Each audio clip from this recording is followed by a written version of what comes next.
عورت کی میت کو غسل دینا ایک نہایت حساس، باادب اور اہم ذمہ داری ہے، لیکن افسوس کہ اکثر لوگ اس کے درست طریقے سے پوری طرح واقف نہیں ہوتے۔ کیا واقعی ہم اس فرض کو صحیح طریقے سے ادا کر رہے ہیں؟ کیا پردے، طہارت اور سنت کے مطابق تمام مراحل کا خیال رکھا جاتا ہے؟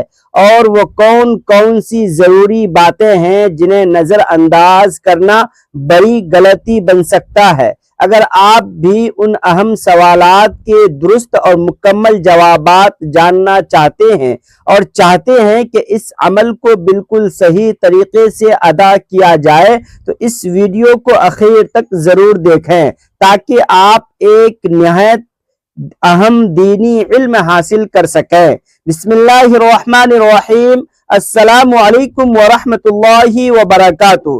عورت کیا ہے؟ عورت اللہ تعالیٰ کی ایک نہایت عظیم، باوقار اور محترم تخلیق ہے۔ اسلام نے عورت کو وہ مقام اور عزت عطا کی ہے وہ کسی اور نظام اور معاشرے میں نہیں ملتی۔ عورت صرف ایک وجود نہیں بلکہ ایک مکمل نظام ہے جو خاندان، معاشرے اور نسلوں کی بنیاد رکھتی ہے۔ عورت بیٹی بن کر گھر میں رحمت لے کر آتی ہے، بہن بن کر محبت اور خلوص کا رشتہ قائم کرتی ہے، بیوی بن کر سکون اور آرام کا ذریعہ بنتی ہے، اور ماں بن کر اپنی اولاد کے لیے جنت کا دروازہ بن جاتی ہے۔ اسلام نے عورت کے ہر رشتے کو عزت دی ہے۔ ماں کے قدموں تلے جنت رکھ دی گئی ہے۔ بیٹی کی پرورش کو جنت کا ذریعہ قرار دیا گیا اور بیوی کے ساتھ حسن سلوک کو ایمان کی نشانی بتایا گیا۔ عورت کی عزت، اس کا پردہ، اس کی حفاظت اور اس کے حق، یہ سب اسلام نے واضح طور پر بیان کیے ہیں۔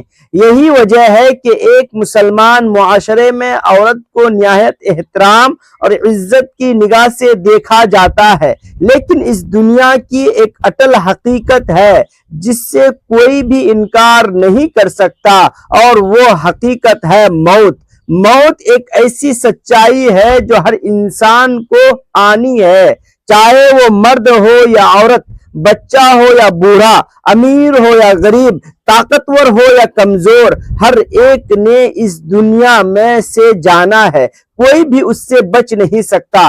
اللہ تعالیٰ قرآن میں فرماتا ہے، ہر نفس کو موت کا ذائقہ چکھنا ہے۔ جب موت آتی ہے تو انسان اس دنیا سے رخصت ہو جاتا ہے اور ایک نئی زندگی کا آغاز ہوتا ہے جسے آخرت کی زندگی کہا جاتا ہے۔ یہی اصل زندگی ہے جو ہمیشہ رہنے والی ہے۔ دنیا کی زندگی عارضی ہے لیکن آخرت کی زندگی دائمی ہے۔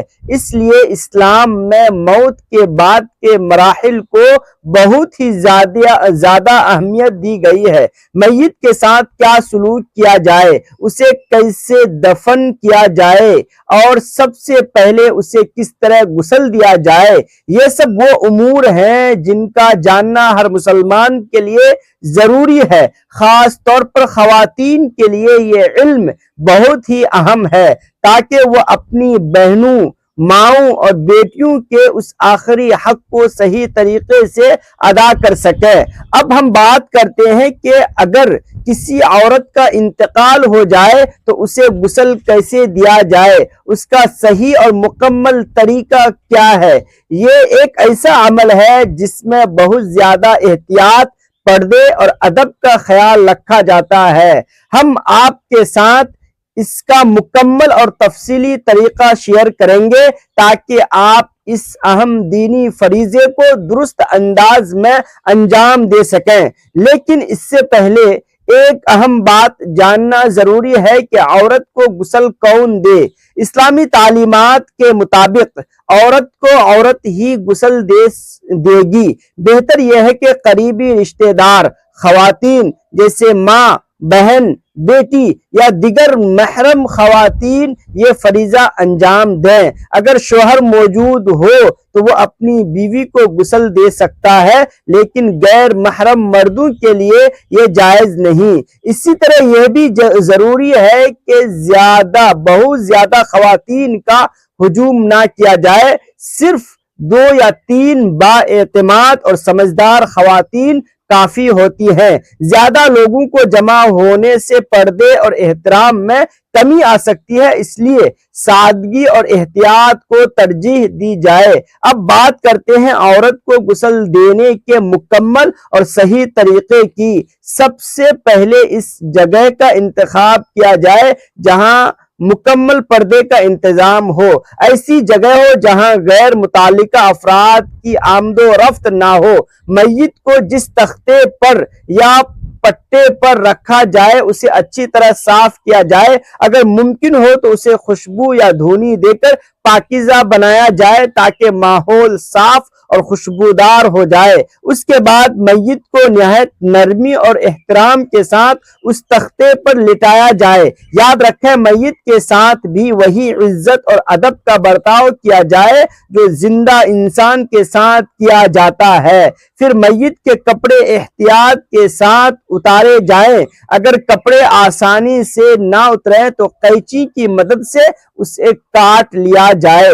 اس دوران سینے سے لے کر گھٹنوں تک کے حصے کو موٹی چادر سے ڈھانپ لیا جائے تاکہ پردے کا مکمل خیال رکھا جا سکے۔ غسل کے لیے نیم گرم پانی استعمال کرنا بہتر ہے کیونکہ اس سے جسم کی صفائی آسانی سے ہو جاتی ہے۔ اگر ممکن ہو تو بیری کے پتوں کا استعمال پانی میں کیا جائے، یعنی بیری کے پتے پانی میں ڈال کر ابال لیا جائے اور اس پانی کو استعمال کیا جائے کیونکہ یہ سنت طریقہ ہے اور صفائی میں بھی مددگار ہوتا ہے۔ اب غسل کا آغاز استنجا سے کیا جائے۔ غسل دینے والی خواتین اپنے ہاتھوں میں دستانے پہن لے اور چادر کے اندر سے نہایت نرمی کے ساتھ میت کو استنجا کروائے۔ جب اچھی طرح صفائی ہو جائے تو دستانے اتار دیے جائیں۔ اس کے بعد میت کو وضو کروایا جائے۔ وضو کا طریقہ عام وضو جیسا ہی ہوتا ہے لیکن منہ اور ناک میں پانی نہیں ڈالا جاتا۔ اس کے بجائے گیلی روئی کے ذریعے دانت، ہونٹ اور ناک کو صاف کیا جاتا ہے۔ پھر روئی کو منہ، ناک اور کانوں میں رکھ دیا جاتا ہے تاکہ پانی اندر داخل نہ ہو۔ پھر چہرہ دھویا جاتا ہے، دونوں بازو دھوئے جاتے ہیں اور سر کا مسح کیا جاتا ہے۔ اس طرح مکمل وضو کیا جاتا ہے۔ اس کے بعد پورے جسم کو دھونے کا مرحلہ آتا ہے۔ سب سے پہلے دائیں طرف پانی بہایا جاتا ہے، پھر بائیں طرف صابن لگا کر جسم کو اچھی طرح صاف کیا جاتا ہے تاکہ کوئی میل کچیل باقی نہ رہے۔ کم از کم 3 مرتبہ پانی بہایا جاتا ہے۔ پھر میت کو تھوڑا سا اٹھا کر اس کے پیٹ پر ہلکا دباؤ دیا جاتا ہے تاکہ اگر کوئی نجاست باقی ہو تو وہ نکل جائے۔ اگر اس کے بعد کچھ نکل آئے تو صرف اسے صاف کیا جاتا ہے، دوبارہ غسل یا وضو کی ضرورت نہیں ہوتی۔ اس کے بعد منہ، ناک اور کانوں میں رکھی گئی روئی نکال دی جاتی ہے۔ پھر گیلی چادر کو تبدیل کر کے خشک چادر ڈال دی جاتی ہے۔ آخر میں میت کو صاف تولیے کے ساتھ اچھی طرح خشک کیا جاتا ہے تاکہ وہ کفن پہنانے کے لیے تیار ہو جائے۔ اس پورے عمل کے دوران نرمی، احترام اور پردے کا خاص خیال رکھنا بہت ضروری ہے۔ میری پیاری بہنوں، آپ سب سے گزارش ہے کہ اس طریقے کو ضرور سیکھیں اور اپنی بہنوں، بیٹیوں اور ماؤں کو بھی لازمی سکھائیں کیونکہ اگر ہر عورت کو یہ طریقہ معلوم ہوگا تو وہ بروقت ضرورت اپنے پیاروں کا یہ اہم حق صحیح طریقے سے ادا کر سکے گی۔ یہ نہ صرف ایک دینی فریضہ ہے بلکہ ایک بہت بڑی نیکی اور اجر کا باعث بھی ہے۔ اللہ تبارک و تعالی ہم سب کو دین کی صحیح سمجھ عطا فرمائے اور ہمیں ایسے نیک اعمال کرنے کی توفیق دے جو ہماری آخرت کے لیے فائدہ مند ہوں، آمین۔ پیارے ناظرین، یہاں ایک گزارش کرنا چاہوں گا کہ تمام بہنوں سے میری التجا ہے، جہاں آپ اپنی بیٹوں کو دنیاوی تعلیم دیتی ہیں، انہیں MA BA اور یہاں تک کہ MPhil اور PhD کروا دیتی ہیں۔ وہاں آپ سے گزارش ہے کہ اپنی بیٹیوں کو دینی تعلیم ضرور دیں۔ اپنی بیٹی کو ہر ماہ غسل کا طریقہ ضرور سکھائے، تاکہ اگر کل کو اس کی ماں کا ہی انتقال ہو جائے تو اس پڑھی لکھی بیٹی کو اپنی ماں کو غسل دینے کے لیے کسی غیر عورت کو نہ بلانا پڑے، اپنی ماں کو کسی غیر کے سامنے نہ پیش کرنا پڑے، بلکہ وہ خود اپنی ماں کو اپنے ہاتھوں سے غسل دے۔ اس لیے آپ اپنی بیٹی کو یہ غسل کا طریقہ ضرور سکھا دیں، اور وہ لازمی جو چھوٹے چھوٹے اسلامی احکامات ہیں جو بیٹیوں کو سیکھنے چاہیے وہ ضرور سکھا دیں، تاکہ آپ اللہ کی نظر میں بھی درجات کو بلند پا سکیں۔ کل کو جب اللہ آپ سے سوال کرے گا کہ بیٹی کو دنیاوی تعلیم تو دے دی لیکن دینی تعلیم نہیں دی تو پھر کیا منہ دکھاؤ گی؟ اس لیے گزارش ہے، ناراض نہ ہوں، میری جس کو بھی بات بری لگے اس سے معذرت چاہتا ہوں، لیکن آپ سے گزارش ہے پلیز اپنی بیٹیوں کو اتنی تھوڑی سی دینی تعلیم ضرور دے دیں کہ ان کی دین کی تعلیم کے ساتھ دنیا اور آخرت دونوں سنور جائیں۔ آمین۔ پیارے ناظرین، یہ ویڈیو ایک نہایت اہم معلوماتی اور ہر مسلمان عورت کے لیے سیکھنے والی ویڈیو ہے۔ صرف یہ ایک عام معلومات نہیں بلکہ ایک ایسا علم ہے جسے جاننا ہر بیٹی اور ہر بہن، ہر ماں کے لیے بے حد ضروری ہے، کیونکہ زندگی اور موت ایک حقیقت ہے اور ہمیں نہیں معلوم کہ کب ہمیں اور ہمارے کسی پیارے کو اس علم کی ضرورت پیش آ جائے۔ اس لیے آپ سب سے دل کی گہرائیوں سے گزارش ہے کہ اس ویڈیو کو صرف خود دیکھنے تک محدود نہ رکھیں بلکہ اسے آگے سے آگے اپنے دوستوں، رشتہ داروں، عزیزوں اور حتیٰ کہ غیر عزیزوں تک بھی ضرور شیئر کریں، تاکہ یہ قیمتی علم ہر گھر، ہر عورت اور ہر اس دل تک پہنچ سکے جو اس کی ضرورت رکھتا ہے، اور ہر ماں، بہن اور بیٹی اس صحیح طریقے کو سیکھ سکیں۔ پیاری بہنوں، یہ بات بھی یاد رکھیں کہ جب آپ اس ویڈیو کو کسی دوسرے تک پہنچائیں گی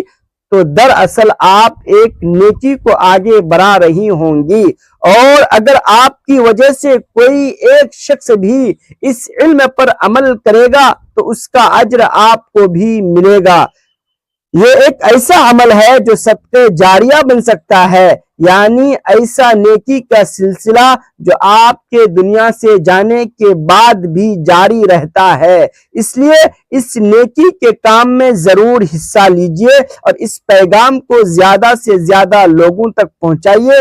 آخر میں دعا ہے کہ اللہ تبارک و تعالی ہم سب بہنوں اور بیٹیوں کو پاکیزہ، باحیا، نیک سیرت بنائیں، ہمیں حضرت بی بی فاطمہ جیسی سادگی، حیا اور صبر عطا فرمائے، اور حضرت بی بی عائشہ جیسا علم، سمجھدار اور دین کی گہری معرفت نصیب فرمائے۔ اللہ تعالی ہمیں 5 وقت کی نماز پابندی کے ساتھ ادا کرنے کی توفیق عطا فرمائے، ہمیں خشوع کے ساتھ نماز پڑھنے والا بنائے، اور ہماری زندگی کو دین اسلام کے مطابق گزارنے کی ہمت اور استقامت عطا فرمائے۔ اللہ تعالیٰ تمام مسلمانوں کا حامی و ناصر ہو، ہمیں دنیا اور آخرت میں کامیابی عطا فرمائے اور ہمیں اپنے پسندیدہ بندوں میں شامل فرما لے۔ آمین یا رب العالمین۔ ناظرین، ویڈیو پسند آئے تو اسے لائک کریں، شیئر کریں اور ہمارے چینل کو سبسکرائب کرنا نہ بھولیں۔ پھر ملتے ہیں کسی اگلی ویڈیو میں۔ السلام علیکم ورحمۃ اللہ وبرکاتہ۔ خدا حافظ۔